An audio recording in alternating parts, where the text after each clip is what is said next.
That's your boy Gooch, That, of course, is the homie Keys. and this is the RogueHead Huddle with Gooch and Keys presented by RGR Football.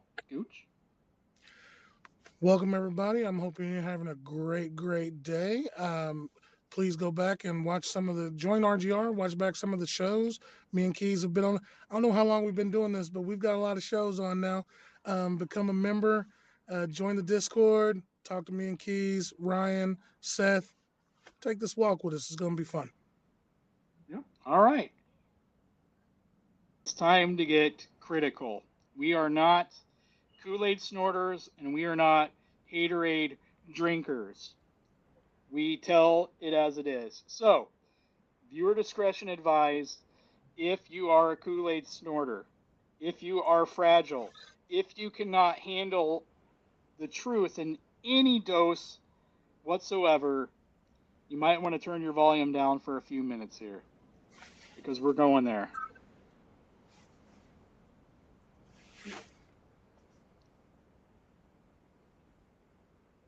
I'm going to let you go first if you want to. If you don't want to participate, that's fine. I'll go after you. You go right ahead. Okay, well, I'm going to start with field goals and extra points because points do matter. Each and every point matters. I would like to point out to you that the abbreviation for an extra point is a PAT, point after touchdown. That just happens to be the greatest quarterback in the universe's first name. Okay? PATs matter. Every single point matters, and we saw it in this game. No matter what some people with terrible opinions out there may have you believe, because Butker left 4 points off the scoreboard with a missed field goal and a missed extra point. Now, you can't 100% play the what if game because, as the score is different, coaching decisions are affected all the way through. You know, the Bills went for two because they were down and they wanted to make it a 3 point game. Well, if Butker had made his points, we would have had a lead at that point, and we wouldn't even be, this is kind of the thing. Like, after the fact, we can kind of enjoy that happened to an extent, knowing what happened. But the reality is that either we're just running out the clock at the end of the game there, or what's more likely, because the Bills had like a 6 or 7 minute drive in the fourth quarter, that likely doesn't happen if they're down by that much. They're looking to score quickly there. And so we can run through the scenarios, but at the end of the day, it's a much different game with those extra 4 points on there. They make a difference. Even that 1 point, makes a difference. And so you can't just say a point doesn't matter. It does because it affects what a coach does. It affects how an offense, what kind of speed an offense marches down the field. All of these things matter, every single point.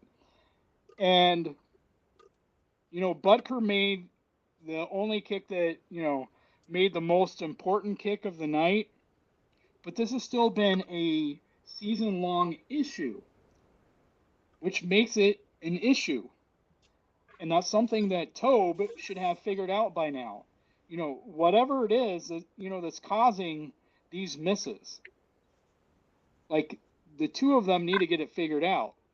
And at this point, I mean, this was a divisional round game, and we still don't have this figured out. And that's kind of maddening. Um, you know, it kind of goes without saying. I already briefly mentioned, the offense looking for about a quarter kind of, out of it. Um, the defense, I think, is probably the easier target, because Well, there hang was a on. lot. Hang on. If we're going to do that, then allow me to get critical on something myself. All right. If you follow us in the live streams or in the Discord or on the Twitter, I have continuously said there will be no Frank praise. Let me explain this to you as I did some dunderhead on Twitter today. Because I said somebody posted a tweet, which Keys obviously tagged me in and let me see. And they talked about how Frank did this one little thing, yada, yada, yada. And you knew I wasn't going to let no Frank praise slide. And someone responded to me and said, but you want to praise Chris Jones, don't you? Couple things I want to say about that. First of all, Andy, Veach, and everybody else knew who Chris was when we signed him and when we gave him that extension for $80 million. You want to know? I'm I'm gonna be as PC as I can about this topic, but no one is confusing Frank Clark with Chris Jones. Chris Jones, even though yes, he does take plays off and he seems to put more effort into it when he knows he's got to get into the backfield after a running back or quarterback. Chris Jones, next to Jeffrey Simmons and Aaron Donald, is always in the discussion every single year for one of the top two defensive tackles in the game. No one speaks about Frank Clark that way. Frank Clark, here's the thing. For those people who are like, oh, but Chris Jones takes plays off too. Yes, Chris Jones is homegrown though, and he's earned his. We traded away not only draft capital, but we signed him to $100 million. You know what that's gotten us on average? 6 sacks and 29 tackles a year. That's combined. An average of 6 sacks and 29 tackles for $20 million. That's not worth $20 million. It's not.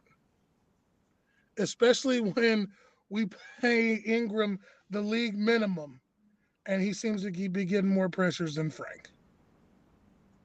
It's $100 million for 6 sacks. Chris Jones, at probably the hardest position on the D line, gets 6 sacks. And he's not supposed to. His job technically is to clog the middle, draw double teams, so those edge guys and those linebacker guys can make tackles and sacks. My personal opinion, but when your defensive tackle is leading your team in sacks and your edge rusher you pay $100 million to isn't, obviously we're doing something wrong.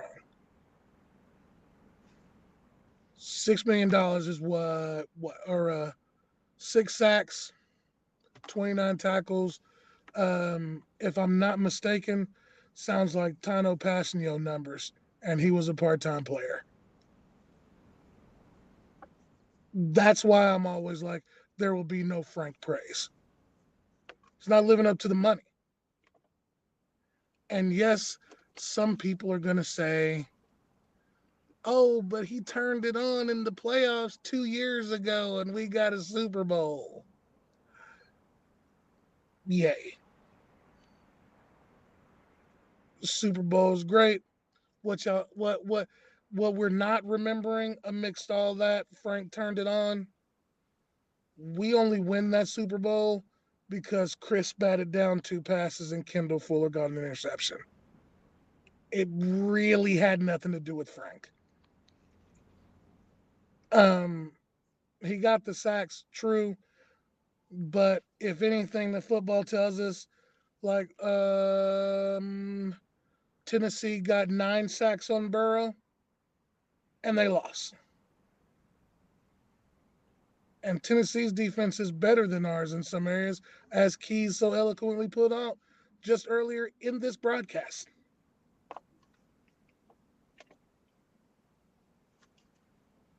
I know we want to give Frank a lot of praise and say the 100 million was worth it. I'm not of that boat, and I will continue to be critical until either A, he's cut, B, he's traded, or he lives up to his potential. He really is the Sammy Watkins of this defense. That's the one part one of Brian being critical. Go ahead, Keys. Hit us with your next one.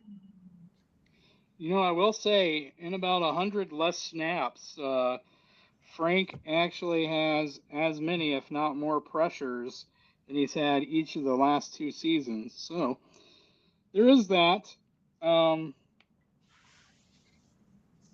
yeah, I actually did. I forgot to. No, I forgot to praise Frank for that play that you're talking about, because that was the one of the Bills' patented run plays where they have two offensive linemen pulled and block for Josh Allen to go out and run. And we were gashed by this play, I believe, the first time we played them. And Frank actually fought his way through both offensive linemen, broke the tackle, and then tackled Allen on the play. And so I'll give him the kudos for that. Now, my biggest thing with the defense, and I want to be fair here and recognize that, Tyron going out, you know, obviously changes your game plan if you're Spags. Like there's no way, around that. And not having Fenton in, you know, changes what you can do as well. But you're getting paid to figure it out. And Spags never figured it out. There was no point in this game where you felt, okay, the defense has this figured out. We can stop them here. And that sounds weird to say because they did force 4 punts, but for the most part, especially the second half of the game, it just felt like it was going to be a back and forth. And so there just weren't the adjustments there. And I understand that Gabriel Davis's 4 touchdowns came for different reasons, and it's not the same thing as Jamar Chase. But at some point, you have to make adjustments. And I know Ryan pointed out on Twitter, briefly at some point when Spags put in Watts as, a deep safety, but then he quickly reverted back to himself and was having Sorensen line up close to the line of scrimmage and then dropping in a deep safety, into a deep cover 2 shell, which is something that I have been arguing and yelling and screaming against. This is something he has been doing since at least week 5, and he is still doing it. This is not an attack on Dan Sorensen. This is an attack on a coach illogically using a player, not using a player in a situation in which he can succeed, not putting a defense in a situation in which they can succeed. And so, in my mind, it's interesting, Gooch, that you shared this story. I'd like to read, or read this from a source. Not that I don't trust you. This story about Mahomes and Sutton, because I've wondered the same thing about Spags' defense. Like, if the Chiefs had lost this game, and Patrick no doubt would have been angry, how much clout would he have had? Andy's a loyalist, but how much clout would Patrick have had if he said, "Hey, listen, I'm not going through, a 17 games and getting in the playoffs, and then this is what, I did this at Texas Tech. I'm done with this. You're not making it. You didn't make adjustments against Chase. You didn't make adjustments and you let Gabriel Davis score 4 touchdowns against you. Like, I'm done with this. Because this is kind of the overshadowed part because we actually won the game. Like, midway through the third quarter, I was saying if Spags doesn't make an adjustment, he should be fired. And I'll stand by that. And I don't care if there's Kool-Aid snorters out there that don't like me saying that. You let a guy go for 255 yards and 3 touchdowns. Then you let another guy go off for 4 touchdowns. The defense wasn't being put in a situation that they could succeed against the Bills' offense. This was the second time you were facing them. And as a defensive coordinator, you didn't have adjustments. And I think for me, it was so incredibly frustrating that's my biggest criticism in this game. Now, we all forgot it, or, probably a lot of fans have forgiven Spags because a lot of the kingdom is toxic Kool-Aid snorting people who think that, you know what, we got the win, that's all that matters. And then they get amnesia about everything that happened up until that point. Well, I don't get amnesia about that. And this was an incredibly frustratingly coached defensive game. And I'll stick by what I said. Spags better bring it against the Bengals. He better have a plan against Chase. He better be ready for that offense because if the Chiefs lose this game because of their defense, because of similar things of what we saw in the Bills game, then Spags needs to go. It's just that simple. It's nothing personal against him. As a person, I really like him. He's a very personable guy. He's a very likable guy.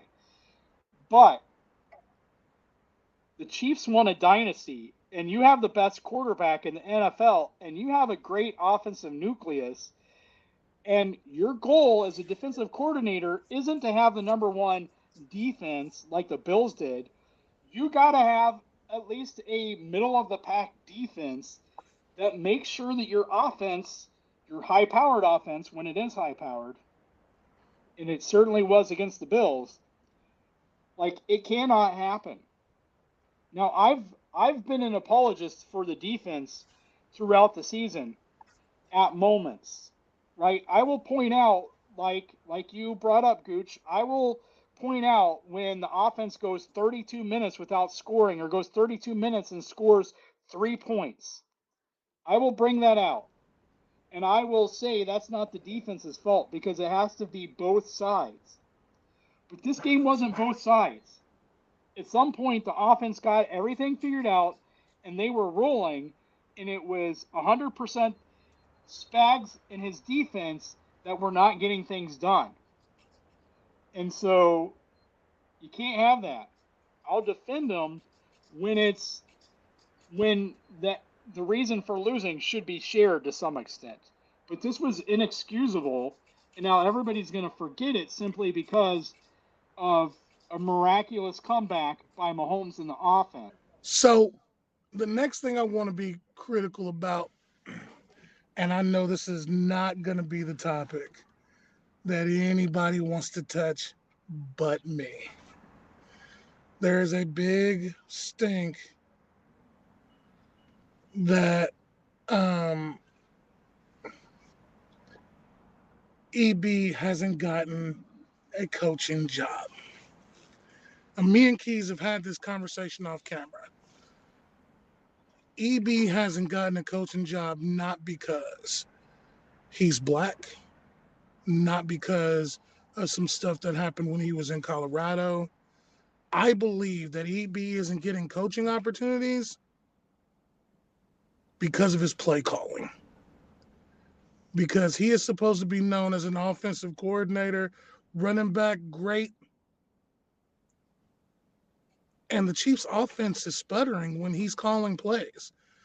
I don't as a fan, Chiefs are winning. Nobody looks in depth. Me and Keys, we we're not. Keys is more analytics than me. I'm more what I can see.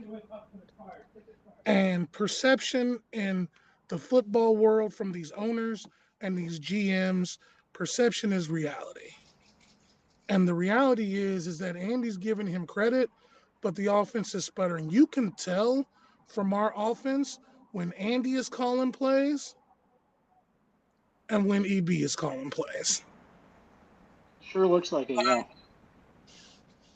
And I think that's hurting him. Um, and it has to be telling that didn't someone just offer somebody from the Chiefs a GM job? Didn't I just see that today? Yeah, the Bears. But EB didn't get a interview with somebody from within our organization. I mean, that has to be telling, right? Um, I'd love to see EB get a job. I think he's a good dude. I just really think that I really think that him being labeled the offensive coordinator is hurting him because you have the best young quarterback in the league, and the offense looks anemic at times. And when it's running like a hot knife through butter, you're like, oh, Andy's back. Like that's just what I see. That's my second critical. Go ahead, Keys. Yeah, I actually disagree on some parts of this. Um, Okay. and some of it might necessarily not be disagreeing with you. Um, but I don't think you should be hiring a head coach because you want an offensive or defensive coordinator, which is certainly what some teams do. I'm there with you that the offense certainly it looks like you can tell who's calling the plays at times. Um, but I don't think you should want that for your head coach. Ideally, your head coach is actually a head coach and is a leader of 53 men, not one side of the ball. Now, some of the best coaches have gotten away with that, but they've also been coaches, forever. Um, This is true. but especially for first time head coaches, you shouldn't want them to, it shouldn't matter because you shouldn't want them calling the plays. Here's the, Ideally, I'm gonna cut ideally you off for you just a bring in quick second. Just a quick second. And I'm mad that you said it like that because now I gotta agree with Colin Cowturd again. But the last four coaches in these playoffs are offensive guys who call plays. Shanahan, McVay, Andy, and Zach Taylor. Man, I lost his name for a second. They all call plays, and it's turning into an offensive league. So I don't see how you can hire a coach and not think he's going to have his hands on it if he's labeled an offensive coordinator going to call plays. I'm sorry, that's just me. Go ahead. I'm sorry I interrupted.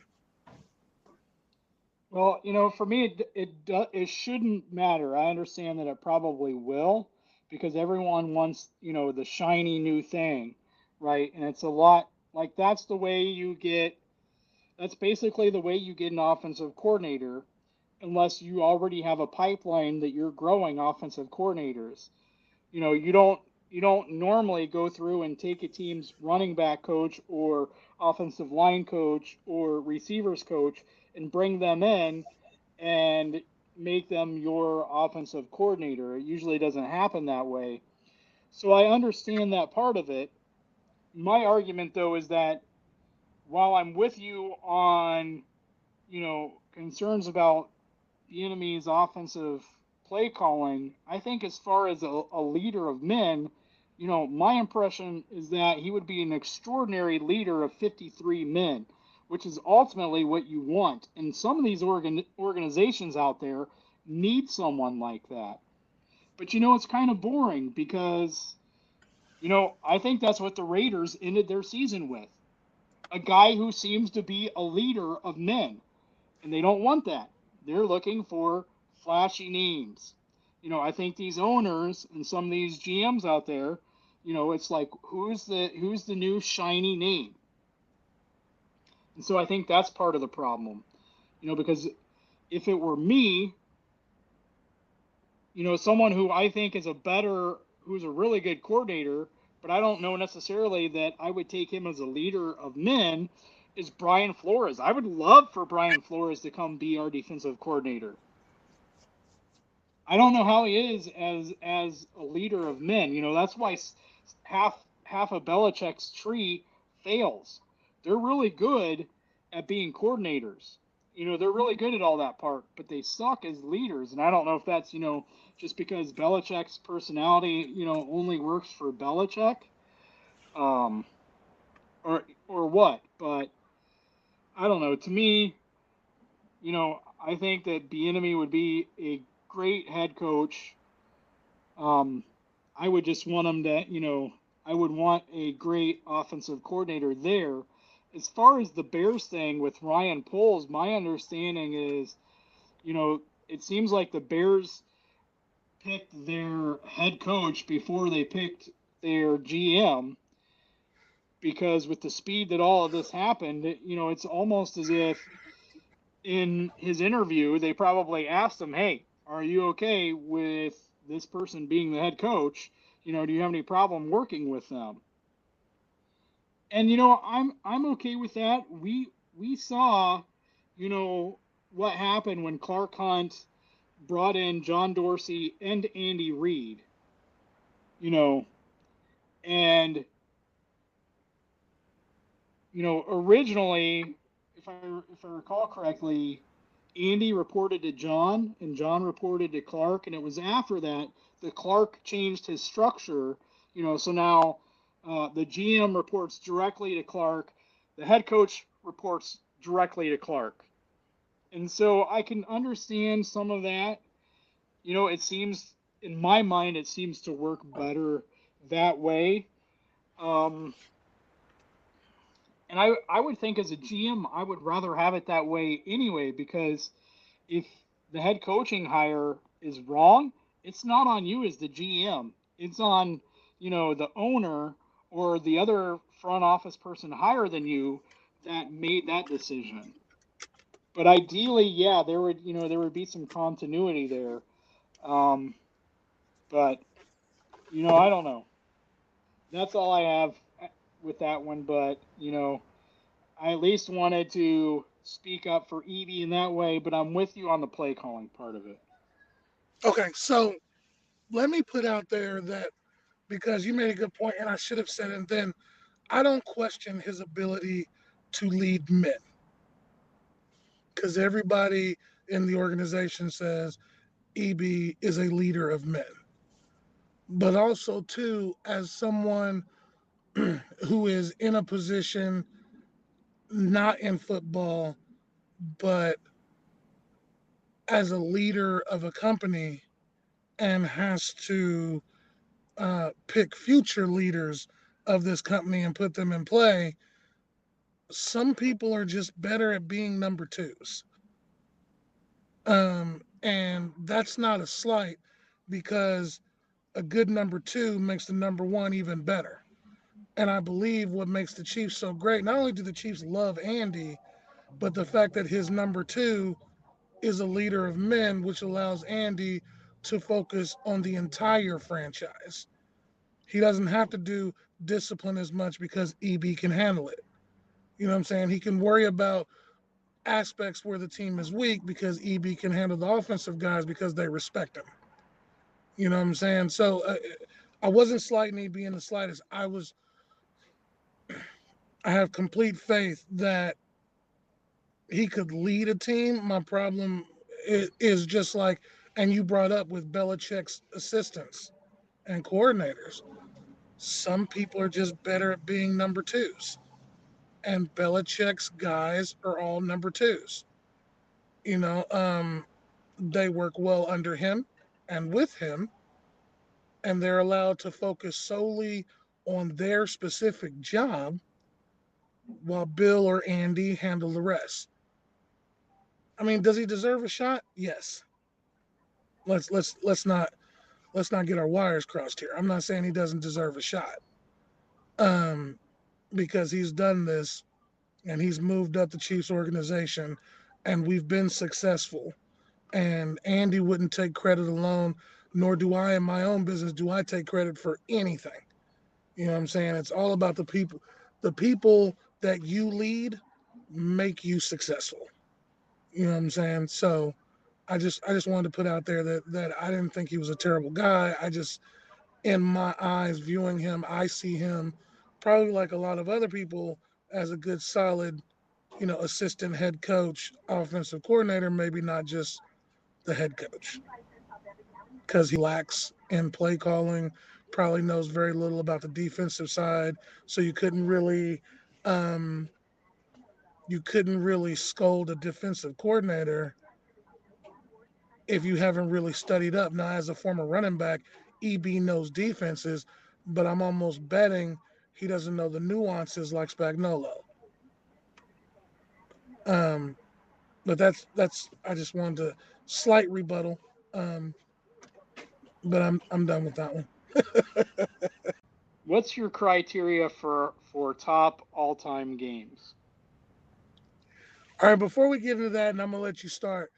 I need everybody in the comments to give a shout out to Keys. Baby Lydia's home, doing well. So that's awesome stuff. And yeah, that deserves a good shout out. So get in the comments, say what's up to Keys, and hi to the newest RogueHead, Baby Lydia.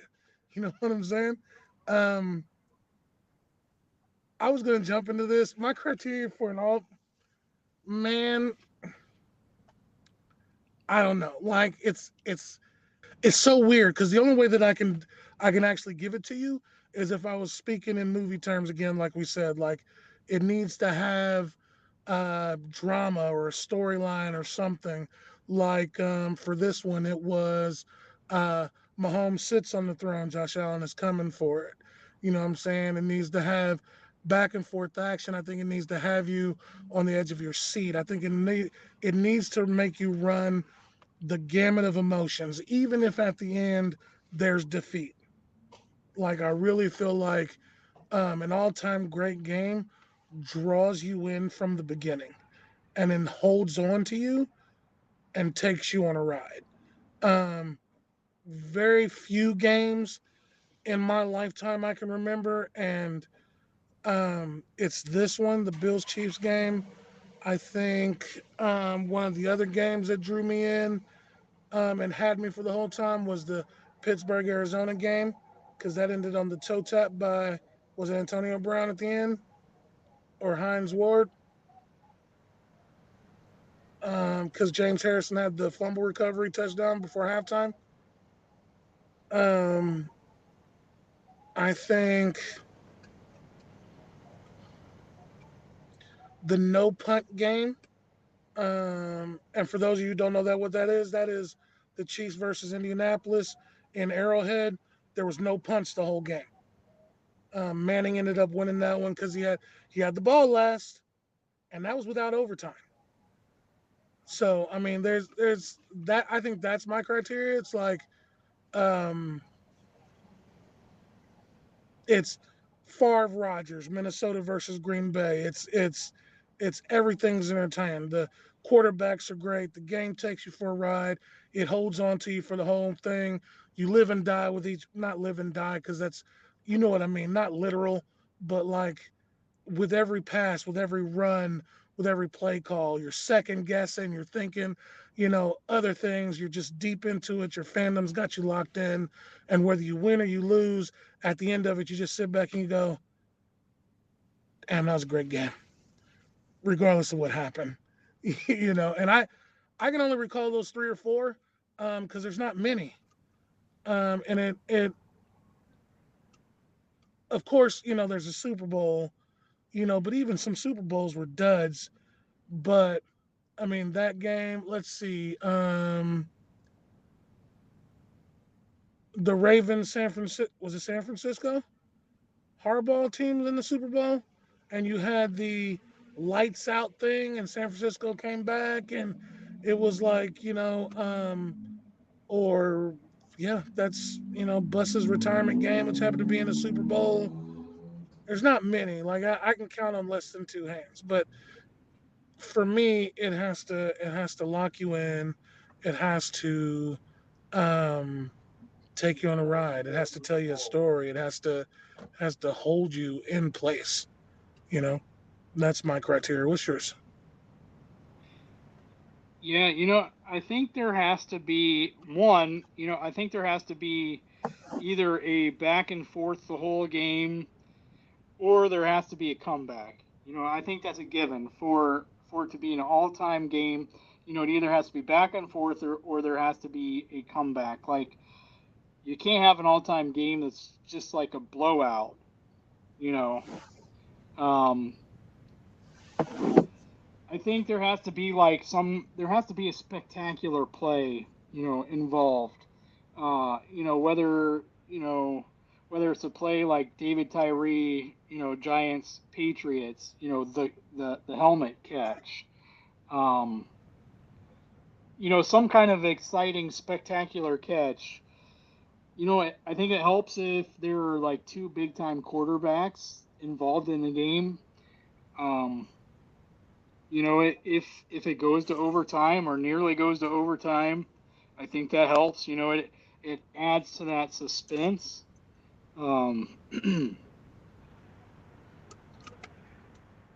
And I think whenever there's, especially with like a comeback, I think really whenever there's like a high degree of difficulty, you know, on a play or in the game, thinking back like what is it? It was the Rams and the Titans, right? That goal line stop, you know, things like that. The Seahawks and the Patriots. Was it? Was it? Was it Malcolm Butler? Was it Yeah, the yeah, interception? yep, Um, the like there's an imminent threat and it's ended. Or there shouldn't be an imminent threat and it's began. So I guess in my mind, you know, this game is not only an all-time game, but I think that Mahomes has been involved in at least three all-time great games. You don't get as far behind as we got against the Texans and in the playoffs and come back and win like that and that not whether it's top 10 or whether it's top 15 or 20, but it's got to be within those in my mind. Now I'm younger, so I haven't seen 50 years of football, um, like a lot of fans out there. Gooch was waiting for me to say like him, but like a lot of fans out there, 50, 55 years who've seen from the beginning of the Chiefs all the way to now. Um, but I think some of those games, like the first Super Bowl, it's got to be simply because it's the first Super Bowl. You know, it's historic, and so I think a lot of these things, and for me, this game hits like basically every criteria I could possibly think of. It's a rematch, right? It's a rematch of two teams that have already played each other. It's a playoff game, so it has a lot more meaning. You got this buildup of two great quarterbacks. We had all those Manning and Brady games. Montana Elway, Montana or Young and Aikman. I don't know why I said Aikman because at least at the time, Aikman was thought to be a great quarterback. I believe he's trash, but that's neither here nor there. Um, but at least in name, you had these like giant matchups. Here we have Allen versus Mahomes, and you got all these lead changes, especially these lead changes in just the last 2 minutes of the game. What, three, four, five lead changes? yeah. It was three or four for sure. And then you have the high difficulty, the improbable. It's not one play, you know, it's two plays to get down 44 yards in 10 seconds. It's nearly improbable. It's inconceivable. Most nobody thought, you know, they're going to go down the field 44 yards in 10 seconds. And that keys, I think, and I was gonna say it afterwards, but the segue to this is perfect, and I think it's the ultimate criteria for an all time great game. And I'm gonna say this because I think there has to be a real belief that your team could lose. So you're on the edge. And I wouldn't put, and the only reason why I wouldn't put the Houston game there, because even though we felt behind 24 nothing, like all of us felt like, eh, we'll be right there. You know what I'm saying? Like nobody assumes that Deshaun Watson, who the coach of Clemson at the time, Clemson, is that right? Said that Deshaun was the Michael Jordan of the NFL. Um, I think when we fell behind 24 nothing, fans in the stands were deflated, but a lot of us was watching the game was like, matter of time. This game is going to be close in just a few minutes. Um, but I think the Bills game, there was an actual belief, like an actual like we could lose this game.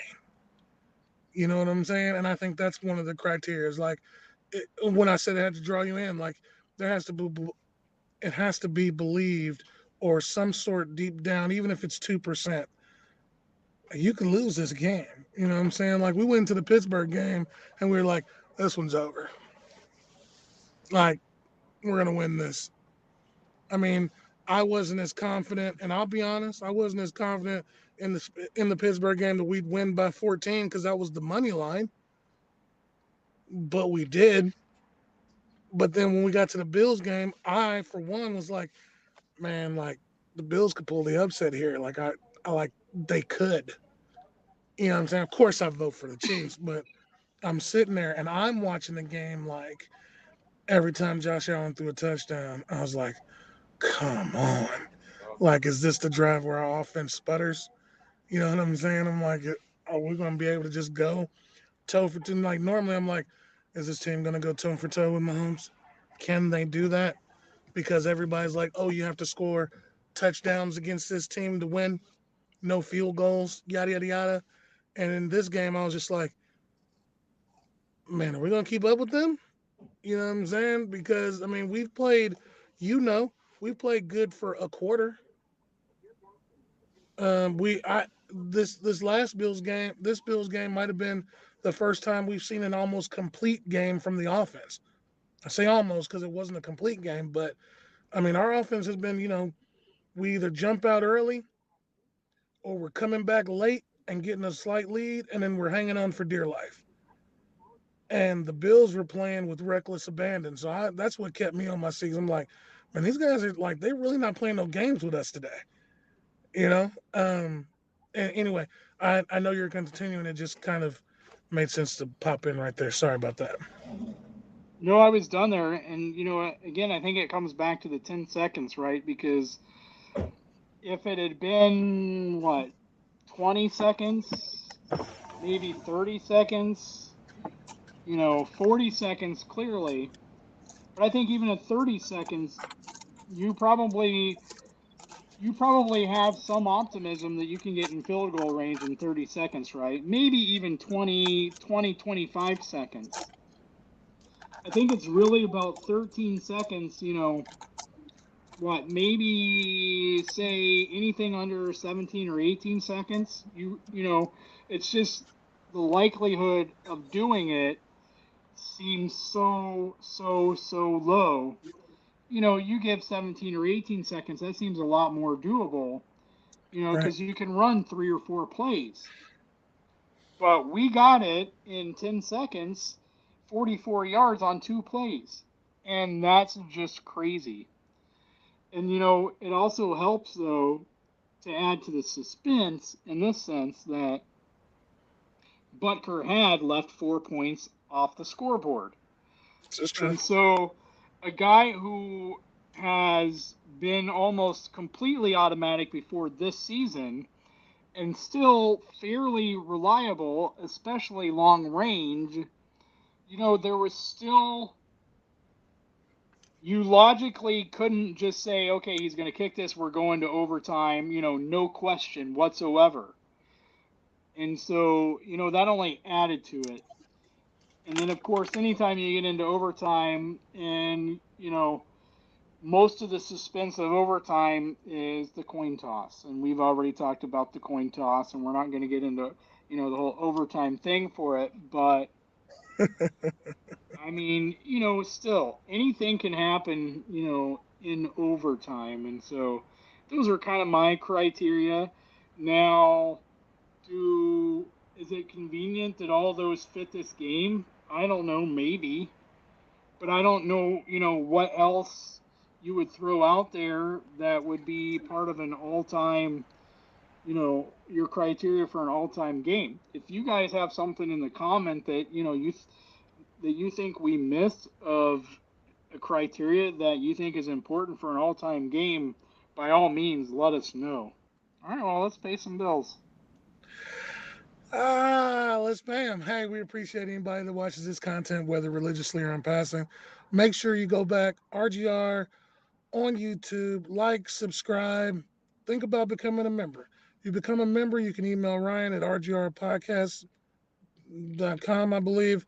And he will get you in the Discord. Me, Keys, the Mod Father, Jeff. The Mod Father, we just did the picks pool for the divisional round, so you want to make sure. For the AFC Championship round, you want to check that out. There's a live stream on Monday. Chief in the North with Seth Kaiser on Wednesday or Thursday, who is also in the picks pool. Film breakdowns. Me and Keys every Friday. Big Chief, Sean on Sundays with the tailgating thing.